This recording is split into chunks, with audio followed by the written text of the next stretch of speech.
किसान साथियों, आज की वीडियो में हम बात करेंगे जब हमारी गेहूं की फसल 40 दिन से लेकर 50 दिन के आसपास की हो जाती है तो इन अवस्थाओं में हमें कौन कौन सी गलतियां नहीं करनी चाहिए। आज हम 5 सबसे बड़ी गलतियां जो हम इस अवस्था में पौधे की बढ़वार वाली अवस्था में करते हैं, चाहे फसल 35, 40, 50, 55 दिन के आसपास की होती है तो करते हैं।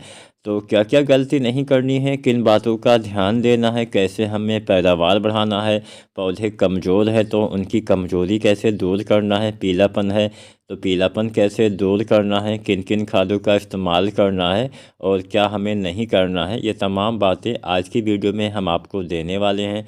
तो आज हम 5 ऐसे बातें बताएंगे जो आपकी फसल में अच्छी ग्रोथ ना होने का प्रमुख कारण हो सकती है। तो पूरा वीडियो के साथ साथियों आप ज़रूर देखिएगा और कुछ भी आपके मन में सवाल है या सुझाव है तो आप कमेंट करिए। आप हमें कमेंट के माध्यम से यह अवश्य बताएं कि आपकी गेहूं की फसल कितने दिन की हो गई है। चलिए वीडियो स्टार्ट करते हैं। आप चाहें तो हमें वैरायटी का नाम भी शेयर कर सकते हैं कि कौन सी गेहूं की वैरायटी आपने इस साल लगाई हुई है।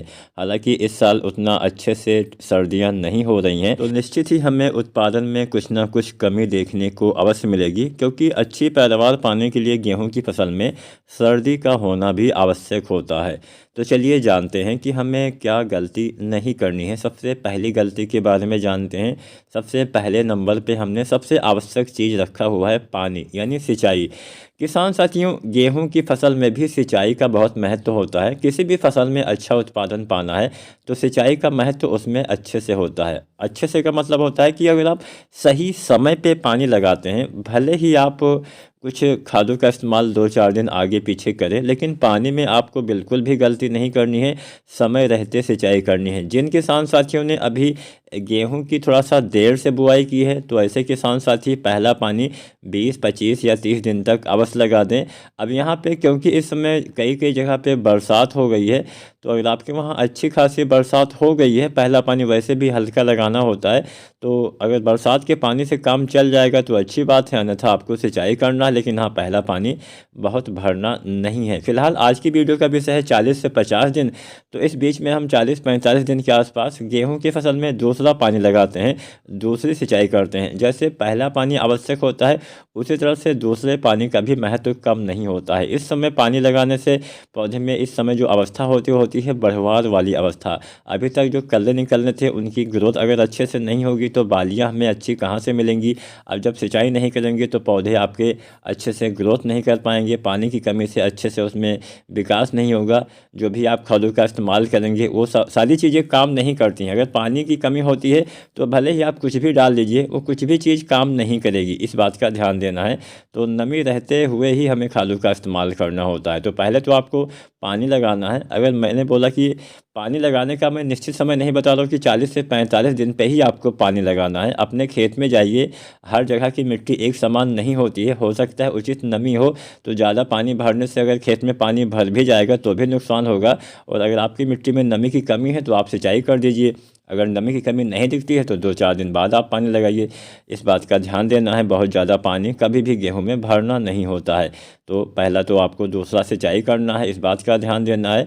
और इसके साथ साथ दूसरी गलती हम क्या करते हैं, सही समय पे नाइट्रोजन की पूर्ति नहीं करते हैं। अभी मैंने 1-2 दिन पहले ही हम थोड़ा सा दुकान पे गए थे पूछने, तो वहाँ पे यूरिया की भी साल्टेट चल रही है। मतलब यूरिया खाद भी हमें आसानी से आजकल दुकानों पे देखने को नहीं मिलती है। सारी खादों की ब्लैक मार्केटिंग हो रही है, आसानी से उपलब्ध नहीं होती है। तो आपको समय से खादों की खरीदारी भी करनी पड़ेगी। आपको अगर मान लीजिए आप दूसरे पानी पे यूरिया डालने वाले थे तो 2-4-10 दिन पहले आपको लेके रखना पड़ेगा।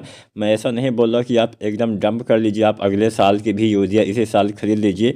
ऐसा नहीं करना है। अपनी जितना आपको आवश्यकता हो, मान लीजिए आपने 1 एकड़ खेत में गेहूँ की बुआई की है तो उसमें केवल 45 किलो ही यूरिया आपको लेना है। कोई ज़्यादा उत्पादन देने वाली वैरायटी है तो 10-12 किलो यूरिया आपको बढ़ा के इस्तेमाल करना है। लेकिन केवल अपनी आवश्यकता के हिसाब से जितना आपको ज़रूरत हो केवल उतना ही आप खादों की खरीदारी करिएगा, ताकि दूसरे लोगों को भी जो खादें हैं अच्छे से सही समय पे मिल सके। अब यहीं पे बहुत सारे लोग क्या करते हैं कि यहाँ ज़्यादा खरीद के रख लेते हैं, जिससे ब्लैक मार्केटिंग को बढ़ावा मिलता है। तो इन बातों का आप भी ध्यान दीजिए, सरकार को भी ध्यान देना चाहिए, ताकि किसान साथियों, अगर कुछ खेती में पैदा ही नहीं होगा, खादें ही नहीं मिलेंगी तो कहाँ से मतलब उत्पादन बढ़िया मिलेगा, वैसे भी आजकल उत्पादन में गिरावट देखने को मिल रही है। सही से खादों का इस्तेमाल नहीं करेंगे तो उत्पादन में कमी देखने को मिलेगी।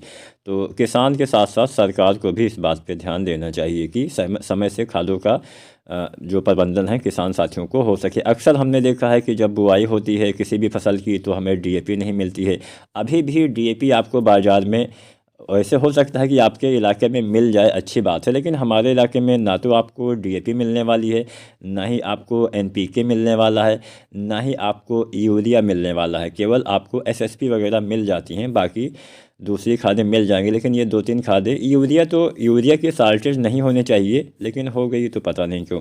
इसके साथ साथ यूरिया, जैसा कि मैंने बोला कि आपको 40-45 दिन के आसपास जब आप सिंचाई करते हैं तब आपको उसके बाद 45 किलो के आसपास यूरिया खाद का इस्तेमाल करना है। और यूरिया 50-55 दिन के अंदर डाल देना ही सबसे बढ़िया रहेगा। अगर आप बाद में बहुत देर से यूरिया डालते हैं तो इससे होता क्या है, यूरिया जब भी डालेंगे तो पौधे का वानस्पतिक विकास, मतलब पौधे के ऊपरी हिस्से का विकास होता है। जब आप बाद में यूरिया डालेंगे पौधे ज़्यादा लंबे हो जाएंगे, फसल लंबी होने से गिरने की संभावना बढ़ जाएगी, जिससे आपको नुकसान होगा। तो यूरिया भी सही समय पर डालना है। कुल गेहूँ में यूरिया हमें 3 भागों में बांट के सिंचित अवस्था में देना होता है।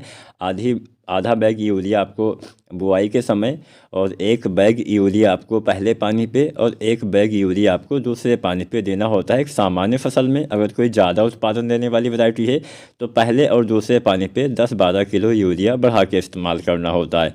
अब बात जिंक की भी कर लेते हैं। अगर आप चाहते हैं कि आप जो जिंक डालते हैं उसका पौधे ज़्यादा मात्रा में प्रयोग कर पाएँ तो आप कभी भी जिंक का इस्तेमाल मिट्टी में मत करिए। जिंक का आप स्प्रे विधि से प्रयोग करेंगे तो इसका ज़्यादा लाभ आपके पौधे ले पाएंगे। कैसे आपको डालना है हम बता देते हैं।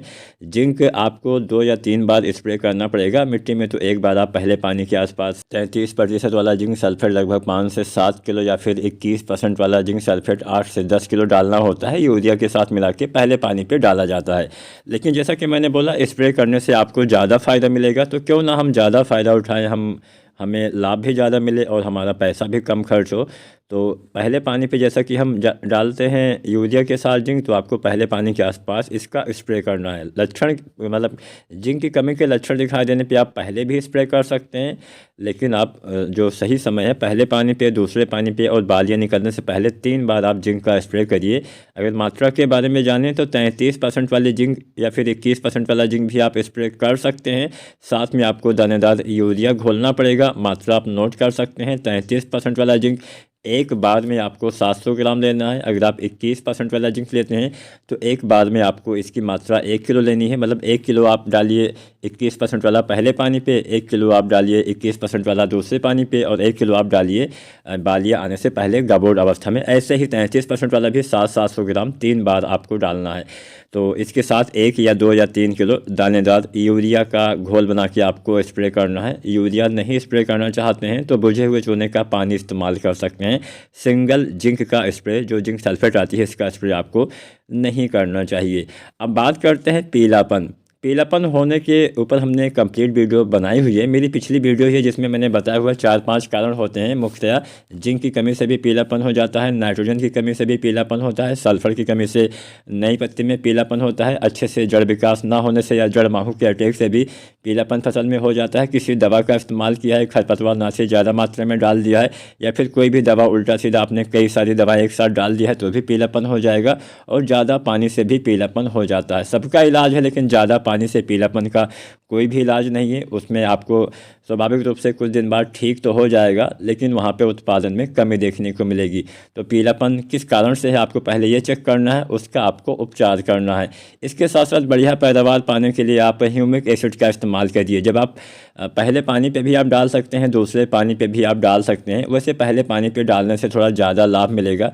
तो ह्यूमिक एसिड जो आता है 98% वाला, लगभग 1 से 1.5 किलो यूरिया खाद के साथ आप पहले पानी पे तो डाल ही सकते हैं, लेकिन ना डाल पाए हो तो जब आप दूसरा पानी लगाते हैं उसके बाद जब आप यूरिया डालेंगे तो साथ में 1-1.5 किलो ह्यूमिक एसिड 98% वाला, जिसमें साथ में फ्लोविक एसिड भी होता है, उसका इस्तेमाल करेंगे तो बढ़िया फ़ायदा मिलेगा।